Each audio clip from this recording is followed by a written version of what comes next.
Assalamualaikum warahmatullahi wabarakatuh. Berjumpa kembali dengan Agung Channel di sini. Di video kali ini kita akan membahas di balik pembuatan uang di Indonesia. Ada cerita menarik di balik tayangan yang satu ini. Semoga pembahasan ini bisa bermanfaat dan menjadi referensi buat teman-teman YouTuber sekalian. Yuk kita mulai. Bismillahirrohmanirrohim. Ya, halo semuanya. Manusia itu normalnya suka dengan uang dong. Kita kerja keras juga salah satu tujuannya untuk bisa mendapatkan uang. Nah, kalau kita lihat di berita-berita, banyak sekali terjadi pemalsuan uang yang usaha-usaha itu kayak nggak berhasil loh. Nah, teman-teman mesti penasaran kan? Seberapa ketat sih proses pembuatan uang? Kok sampai-sampainya dia itu sangat susah sekali untuk dipalsukan? Pada videoku kali ini, aku akan menjelaskan nih proses pembuatan uang kertas. Penasaran seperti apa? Yuk mari kita simak bersama videonya.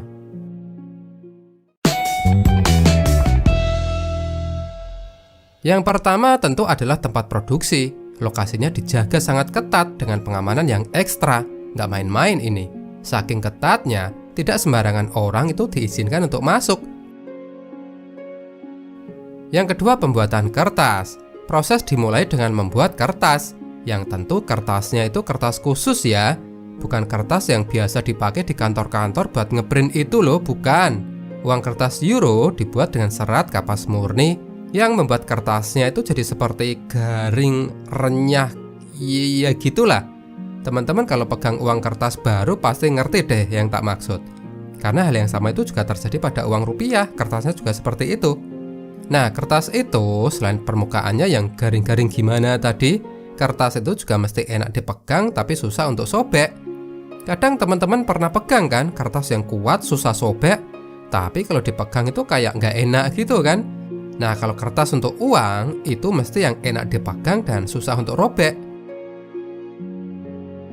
Nah, pada tahap penyiapan kertas ini, sebuah logo hologram itu juga ditanamkan dengan teknik tekanan dan panas, jadinya hologram itu benar-benar menyatu dengan kertasnya. Dan pada akhir proses persiapan kertas, gulungan kertas tadi dipotong menjadi lembar-lembaran yang kemudian dipindah dari tempat produksi kertas ke tempat percetakan.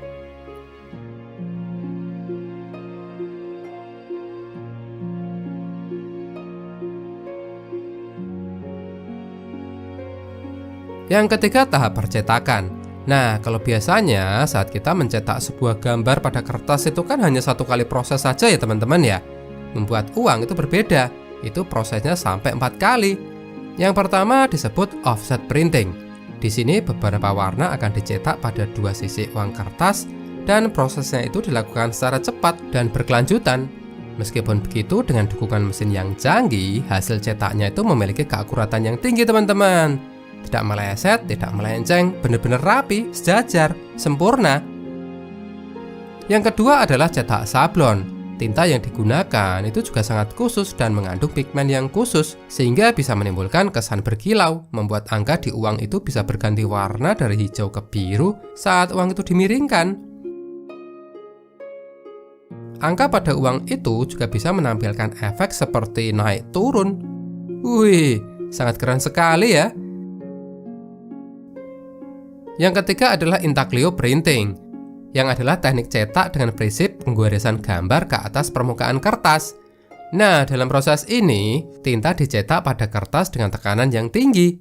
Dengan teknik ini, gambar yang dihasilkan akan memiliki hasil resolusi tingkat tinggi, dan gambarnya itu juga kayak kerasa.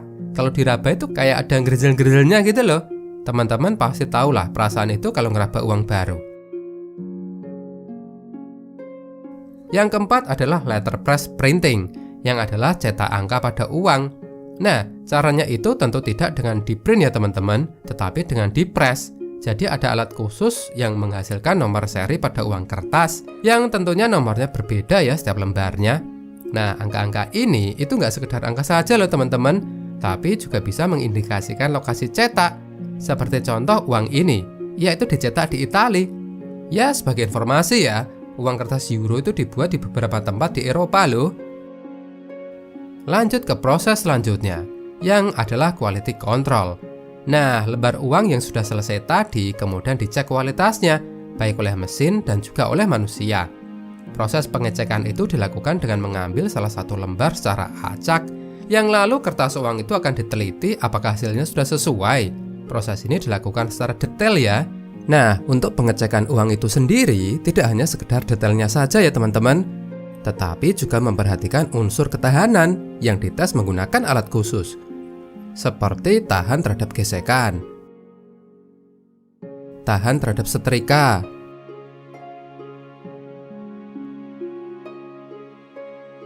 tahan terhadap mesin cuci,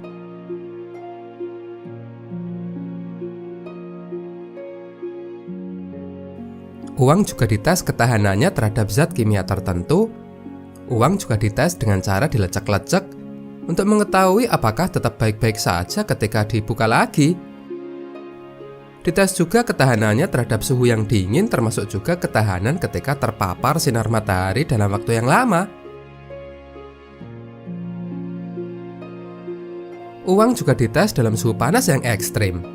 Dites juga ketahanannya terhadap benturan-benturan kecil, termasuk ketahanan terhadap solasi.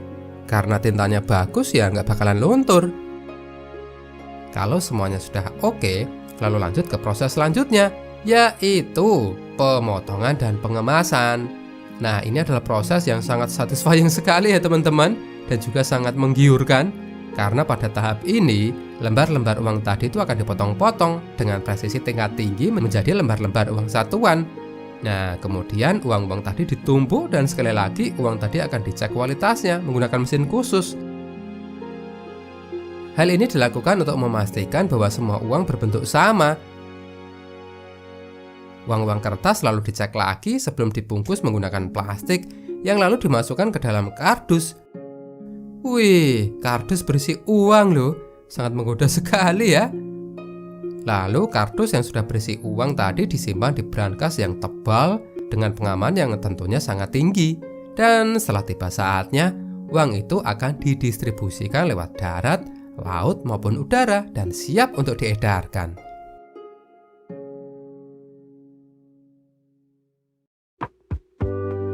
Baik, demikian video yang bisa aku sampaikan. Semoga menghibur dan menambah pengetahuan. Klik like jika kalian suka, dan sampai jumpa di videoku selanjutnya ya teman-teman. Terima kasih.